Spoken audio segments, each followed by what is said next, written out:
નમસ્કાર વિદ્યાર્થી મિત્રો, હું પંકજ રાવત સર સ્વાગત કરું છું આપ સર્વેનું આપણા સૌની ચેનલ પર। દોસ્તો, અહીં આપણે સોલ્વ કરી રહ્યા છીએ વર્ષ 2026 ની બોર્ડ પરીક્ષા માટે ગાળા અસાઇનમેન્ટ, જ્યાં આજના આ વિડીયોમાં નામાના મૂળ તત્વો એટલે કે અકાઉન્ટ્સ વિષયના પેપર નંબર 5 ના વિભાગ સી નું વિગતવાર સોલ્યુશન આપણે સમજવાના છીએ।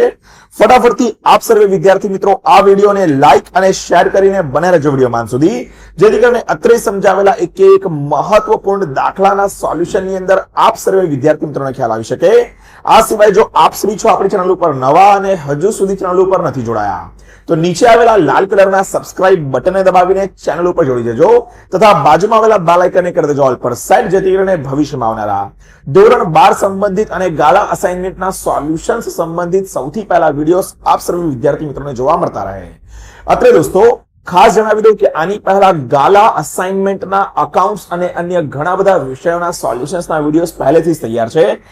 તમામ વિડીયો જો તમારે જોવા હોય તો ઉપર આવેલા આઈ બટન દ્વારા કે પછી નીચે કમેન્ટ બોક્સની અંદર પિન કરેલી લિંક દ્વારા કે પછી ડિસ્ક્રિપ્શન બોક્સની અંદર આપેલી લિંક્સ દ્વારા તે વિડીયોઝને જોઈ શકશો। તો બાકીના વિડીયોઝને અચૂકથી નિહાળજો। ચાલો મિત્રો, પેપર નંબર 5 ના વિભાગ સી ના હર હંમેશની જેમ પહેલા પ્રશ્નથી આપણે અહીં શરૂઆત કરીએ। શું કીધું છે ભાઈ? સૌથી પહેલા પ્રશ્નની અંદર તો જરા એને આપણે સમજી લઈએ।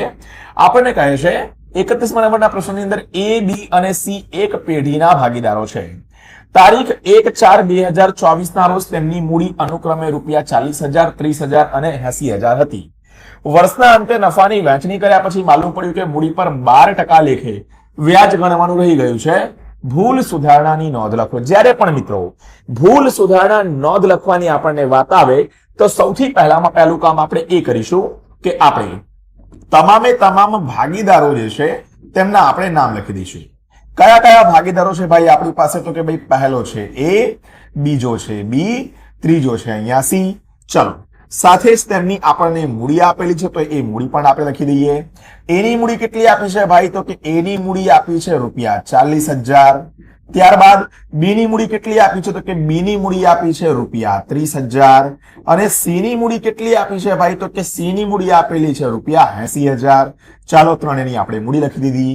શું કીધું છે? 12% લેખે વ્યાજ ગણવાનું રહી ગયું છે તો લખી દઈએ ભાઈ, અહીંયા આપણે ગણી દઈએ, આપણે એમને નથી ગણ્યું તો 12% લેખે વ્યાજ। ચલો, સૌથી પહેલા ₹40,000 માટે 12% લેખે વ્યાજ કેટલું થઈ જશે આપણું? તો કે ભાઈ 12 ચોક ને 4800 લખી દઈશું, ₹4800। ત્યારબાદ 30,000 માટે 12 તરી કેટલા? તો ભાઈ 36, 12 તરી 36 તો કે 3600 અને 80,000 માટે કેટલા? તો 12 * 96 તો કે ₹9600। બરાબર, તો આ થઈ ગઈ ભાઈ આપણી 12% લેખે વ્યાજની રકમ। હવે અહીં આપણે જોવા જઈએ તો નનુંનું પ્રમાણ આપણને આપેલું નથી। જો નફા નુકસાનનું પ્રમાણ ના આપેલું હોય તો સરખા પ્રમાણમાં આપણે વહેંચી દઈશું, પરંતુ સરખા પ્રમાણમાં વહેંચતા પહેલા આ બધાનું આપણે શું કરવું પડશે ભાઈ? અહીંયા ટોટલ મારવું પડશે। તો ₹4800 વત્તા ₹3600 વત્તા ₹9600 કેટલું આવી જાય ભાઈ? અહીંયા ટોટલ આપણે કરવા જઈએ તો ₹18,000 ટોટલ અહીંયા આપણને મળે। તો કુલ બરાબર કેટલા મળ્યા? કુલ બરાબર ₹18,000। હવે કુલ ₹18,000 જો આપણે નફા નુકસાનના પ્રમાણમાં એટલે કે સરખા હિસ્સે જો 1:1:1 અહીં એબીસી ની અંદર આપણે વહેંચીએ તો બધાને કેટલા મળે? તો કે ભાઈ અહીંયા એ ને મળે ₹6,000, એવી રીતે બી ને મળે ₹6,000, એવી રીતે સી ને મળે અહીંયા ₹6,000। હવે શું કરી દઈશું ભાઈ?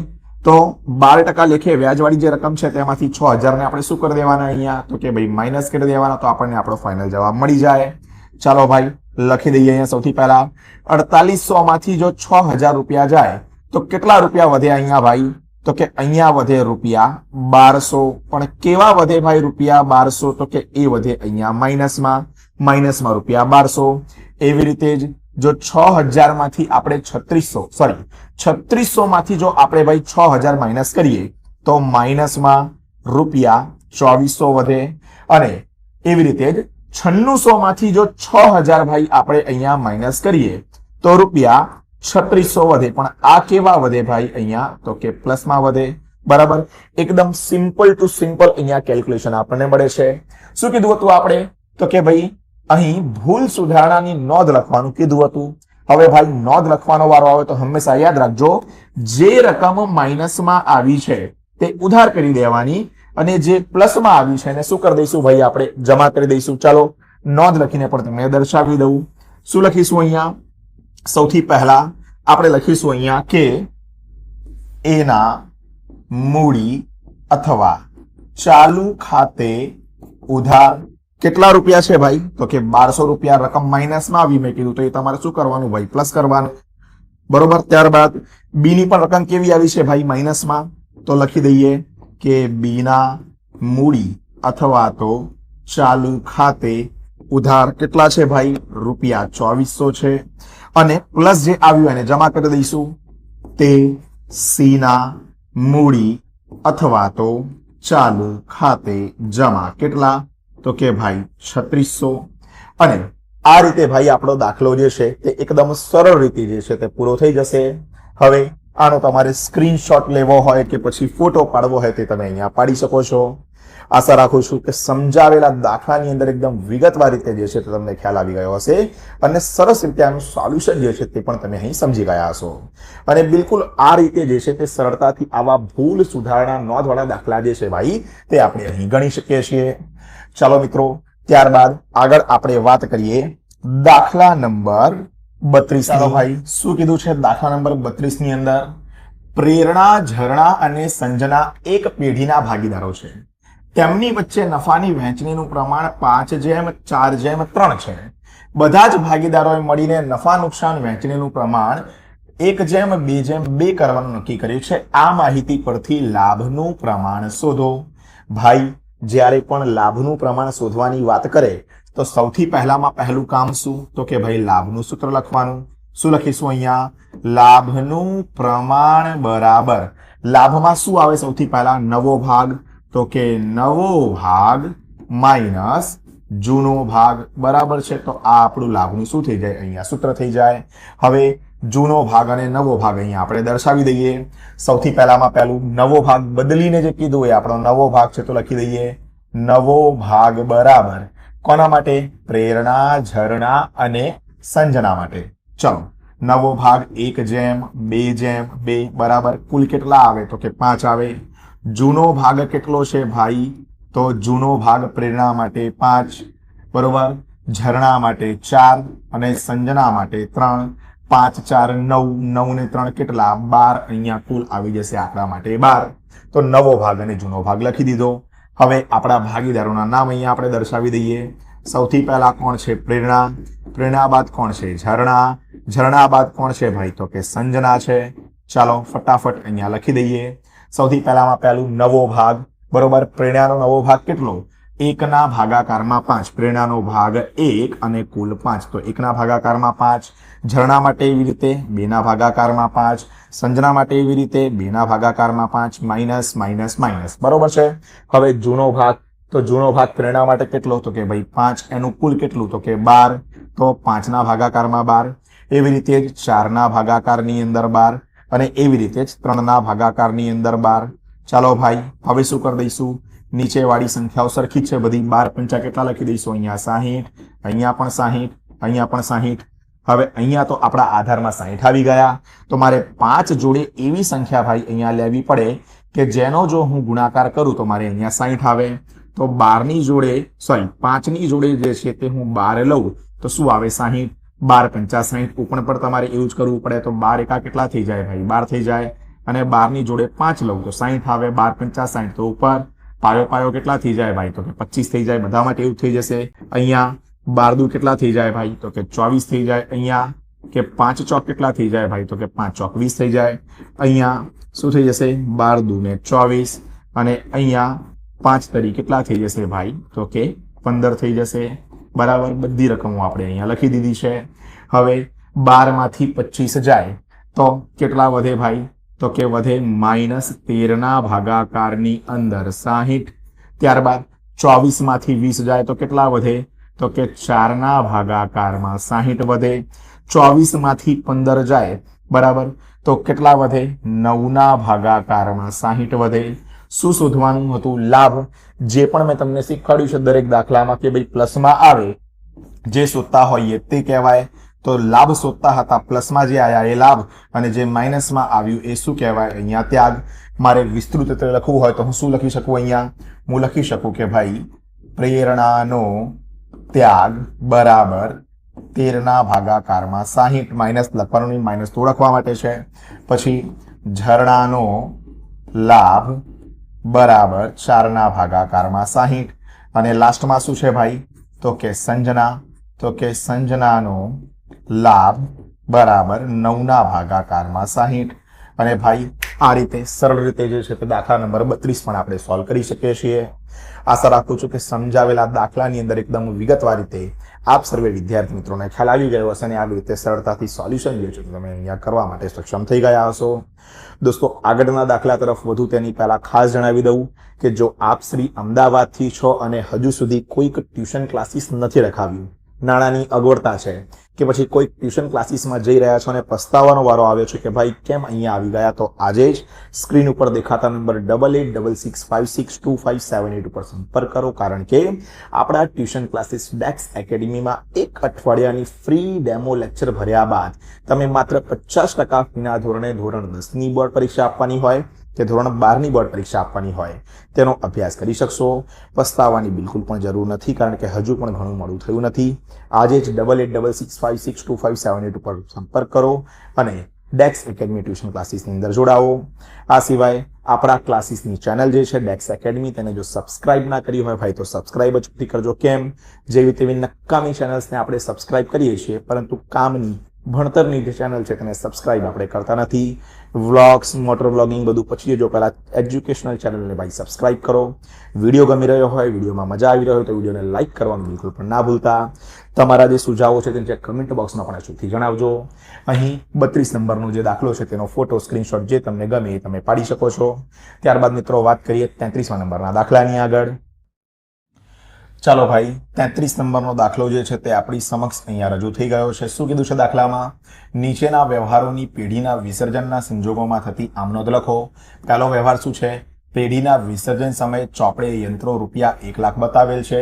ચોપડે કિંમત ઉપજે છે. 50 વાર શીખવાડ્યું છે ભાઈ.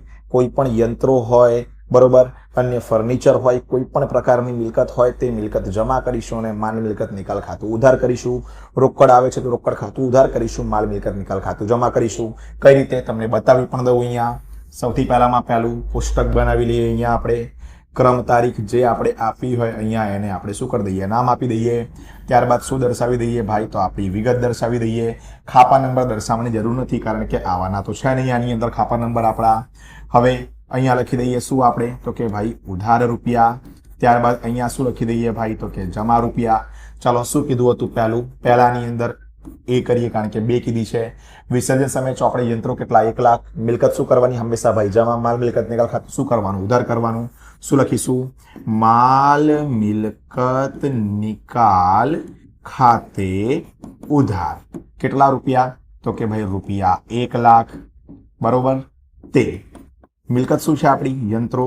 તે યંત્રો ખાતે જમા. કેટલા? સેમ ભાઈ, રૂપિયા 1 લાખ. હવે ચોપડે કિંમત ઉપજે એટલે કિંમત આવે છે. શું લખીશું ભાઈ? કિંમત આવે તો લખીએ આપણે રોકડ અથવા તો બેંક ખાતે ઉધાર તે માલ મિલકત નિકાલ ખાતે જમા. કેટલી રકમ આવે છે? તો કે રૂપિયા 1 લાખ અને રૂપિયા 1 લાખ લખી દેવાની. બરોબર. એકદમ સહેલી રીતે જે છે તે આમનોદાની થઈ જાય. ચાલો આગળ શું છે? પરચુરણ લેણદારો રૂપિયા 80,000, દેવું 25% વટાવે ચૂકવ્યું. હવે ભાઈ પરચુરણ લેણદારોની વાત કરેલી છે. લેણદારો શું છે ભાઈ? આપણા માટે મિલકત કહેવાય? ના ભાઈ, લેણદારો જે છે તે આપણા માટે દેવું છે. દેવાદારો હોય તો આપણા માટે મિલકત કહેવાય. તો જો મિલકત ખાતું જમા કરીએ તો પરચુરણ લેણદારો જે આપણું દેવું છે એનું ખાતું શું કરવું પડશે? ઉધાર કરવું પડશે. માલ મિલકત નિકાલ ખાતું જમા કરવું પડશે. ચાલો, બીજી નોંધ શું આવી જાય અહીંયા? તો કે લખી દઈએ આપણે પરચુરણ લેણદારો ખાતે ઉધાર તે ભાઈ માલ મિલકત નિકાલ ખાતે જમા. કેટલા રૂપિયા છે ભાઈ? 80,000 છે. તો ચલો 80,000. અહીંયા પણ કેટલા છે ભાઈ? તો કે 80,000 છે. બરાબર, લખી દીધું. આની શું નોંધ થઈ ભાઈ? વિરુદ્ધ નોંધ થઈ. મિલકત જમા હોય તો અહીં શું થાય? આપણું દેવું. બરોબર. આપણા માટે શું થઈ જાય? તો કે ઉધાર થઈ જાય.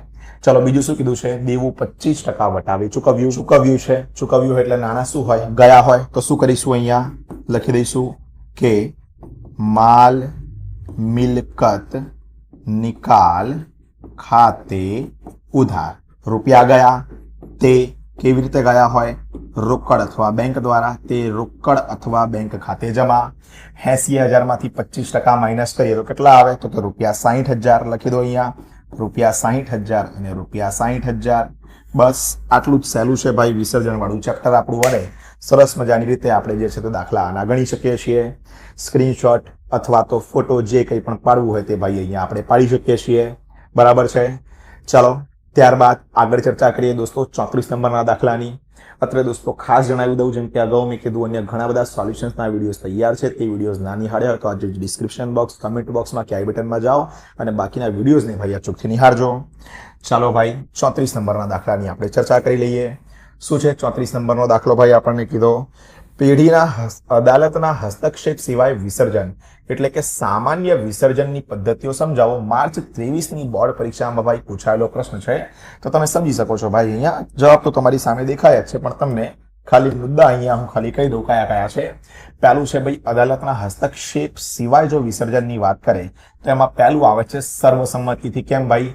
બધા જ ભાગીદારો જ્યારે સર્વસંમત હોય, એકરૂપતા એ લોકોની અંદર હોય કે ભાઈ હવે અમારે જે છે તે પેઢીનો ધંધો આગળ ચલાવવો નથી, તો ભાગીદારીનું શું થાય ભાઈ? અહીંયા વિસર્જન થાય. બીજું કરાર દ્વારા. કેમ? અગાઉથી જે શરતો નક્કી થયેલી હોય તે મુજબ કરાર એટલે કે એગ્રીમેન્ટ થયેલો હોય અને ત્યારબાદ જે છે તે અહીંયા શું થાય ભાઈ? તો કે વિસર્જન થાય. એ સિવાય શું કીધું છે ભાઈ આપણને? તો કે ભાઈ કાયદા દ્વારા જે છે તે વિસર્જન થઈ શકે છે. કોઈ ચોક્કસ ઘટના જે છે તેના માટે હોઈ શકે છે, મુદ્દત પૂરી થતી હોય, કોઈકનું મૃત્યુ થયું હોય એના લીધે, અથવા તો નોટિસ દ્વારા જે છે તે વિસર્જન કરવામાં આવી શકે છે. તો આ થઈ જાય ભાઈ અહીંયા 34મા નંબરના પ્રશ્ન માટેનો જવાબ. ફોટો જે છે તે તમે અહીંયા ક્લિક કરી શકો છો. ભાઈ બેઠા છે એ લોકો અને બાકીના ઓનલાઈન જોવાવાળા જે છે તે સ્ક્રીનશોટ પણ આનું કેપ્ચર કરી શકે છે. ચાલો ભાઈ આગળ કઈ ચર્ચા કરીશું આપણે? તો કે 35મા નંબરના પ્રશ્નની આપણે ચર્ચા કરી લઈએ. ચાલો 35મા નંબરના પ્રશ્નની અંદર ભાઈ આપણને શું કહે છે? તારીખ 1 એપ્રિલ 2014ના રોજ જામનગર કોપર લિમિટેડ 12.5%ના 12,000 કન્વર્ટિબલ ડિબેન્ચર દરેક રૂપિયા 400ના ભાવે બહાર પાડ્યા. ડિબેન્ચર બહાર પાડતી વખતે નક્કી કરેલ શરત મુજબ બધા જ ડિબેન્ચર 5 વર્ષ પછી ડિબેન્ચરની મૂળ કિંમતના બદલામાં રૂપિયા 10નો એક એવા ઇક્વિટી શેર 50%ના પ્રીમિયમથી આપવામાં આવશે. તારીખ 1 એપ્રિલ 2019ના રોજ નક્કી કરેલ શરત મુજબ બધા જ ડિબેન્ચરનું ઇક્વિટી શેરમાં રૂપાંતર કરવામાં આવ્યું. કંપનીના ચોપડે જરૂરી આમનોંધ પસાર કરો. બાબત જે વગર ભાઈ માર્ચ 2022ની બોર્ડ પરીક્ષાનો પ્રશ્ન છે. 50 વાર મેં કીધું છે સોલ્યુશનમાં કે ભાઈ જે પણ ગઈ વખતની બોર્ડ પરીક્ષામાં પૂછાયેલા પ્રશ્નો છે તેને ખાસ ભાઈ આપણે જે છે તૈયાર કરવાના છે. હવે અહીંયા ડાયરેક્ટ આમનોંધ આપણે સમજી લઈએ. બહુ વિસ્તારપૂર્વક એમાં નથી જતા ડિબેન્ચરમાં. કેમ? મોટા ભાગના લોકો જે છે બરાબર તે ડિબેન્ચર અથવા શેરમાંથી એક ચેપ્ટરની પસંદગી કરતા હોય છે. પરંતુ યાદ રાખજો વિભાગ સી ની અંદર બંને જ દાખલા જે છે તે આપણને ડિબેન્ચરના જોવા મળે છે. માટે ડિબેન્ચર જે છે તેને સ્કીપ કરવું આપણા માટે યોગ્ય રહેશે નહીં. પહેલી 1/4/14ના રોજની નોંધ શું થઈ જશે ભાઈ? અહીંયા મંજૂરી માટેની અરજી માટેની બેંક ખાતે ઉધાર તે ડિબેન્ચર અરજી અને મંજૂરી ખાતે જમા કેટલા રૂપિયા છે? 48 લાખથી. બીજી અહીંયા ડિબેન્ચર અરજી અને મંજૂરી ખાતે ઉધાર તે 12.5%ના ડિબેન્ચર ખાતે જમા સેમ રૂપિયા 48 લાખથી જ નોંધ. બધી રકમો તો 48 લાખની જ આવવાની છે. 1/4/19 નોંધ કરીશું 12.5%ના ડિબેન્ચર ખાતે ઉધાર તે ડિબેન્ચર હોલ્ડર્સ ખાતે જમા સેમ રકમથી. અને છેલ્લી 1/4/19 નોંધ ડિબેન્ચર હોલ્ડર્સ ખાતે ઉધાર તે ઇક્વિટી શેર મૂડી ખાતે અને તે જામીનગીરી પ્રીમિયમ ખાતે જમા કેટલા? 48 લાખ, 32 લાખ અને 16 લાખથી. તો આ રીતે ભાઈ આ દાખલો જે છે તે આપણો અહીંયા પૂર્ણ થઈ જાય છે. આગળ દોસ્તો ચર્ચા કરીએ આપણે દાખલા નંબર 36ની. શું કીધું છે ભાઈ દાખલા નંબર 36ની અંદર? કે નીચેના વ્યવહારો પરથી મોના કંપનીના ચોપડે આમનોંધ લખો અને એ પણ બાબત જે વગર. હવે કેવા પ્રકારની ભાઈ આપણને આમનોંધ અહીંયા મોના લિમિટેડના ચોપડે લખવાની કીધી છે તે સમજી લઈએ આપણે. રૂપિયા 100નો એક એવા પોતાના 8,000 ડિબેન્ચર બજારમાંથી ડિબેન્ચર દીઠ રૂપિયા 104ના ભાવે ખરીદ્યા અને ખરીદ્યા બાદ તરત જ રદ કર્યા. બે નોંધ આવશે. પોતાના જ ડિબેન્ચર ખાતે ઉધાર તે બેંક ખાતે જમા 8,32,000. ત્યારબાદ ડિબેન્ચર ખાતે ઉધાર ડિબેન્ચર પરતના નુકસાન ખાતે ઉધાર તે પોતાના જ ડિબેન્ચર ખાતે જમા કેટલા? ઉધારમાં 8,32,000 અને જમામાં 8,32,000 આવી જશે.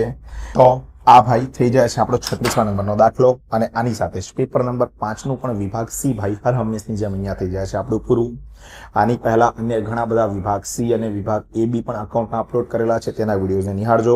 આ સિવાય ભવિષ્યમાં ઘણા બધા વિડીયોઝ આવવાના છે, માટે ચેનલને સબસ્ક્રાઇબ કરીને રાખજો. આના સિવાય વિડીયો ગમી રહ્યો હોય તો વિડીયોને લાઇક કરજો, અન્ય વિદ્યાર્થી મિત્રો જોડે આપણા વિડીયોઝને શેર કરજો. ઇન્સ્ટાગ્રામ ઉપર ફોલો ના કર્યા હોય તો ડેક્સ એકેડમી અથવા પંકજ રાવત સર બંને પેજીસને ફોલો કરી લેજો, જેથી કરીને ક્વિકલી અપડેટ્સ તો મળે જ, પરંતુ સાથે સાથે જ મારી જોડે વાર્તાલાપ જે છે તે પણ આપ કરી શકો. હાલ આજના વિડીયોમાં આટલું જ રાખીએ છીએ. મળીએ છીએ જલ્દી જ એક નવા વિડીયોમાં આવા જ કેટલાક મહત્વપૂર્ણ સોલ્યુશન અને મુદ્દાની સાથે.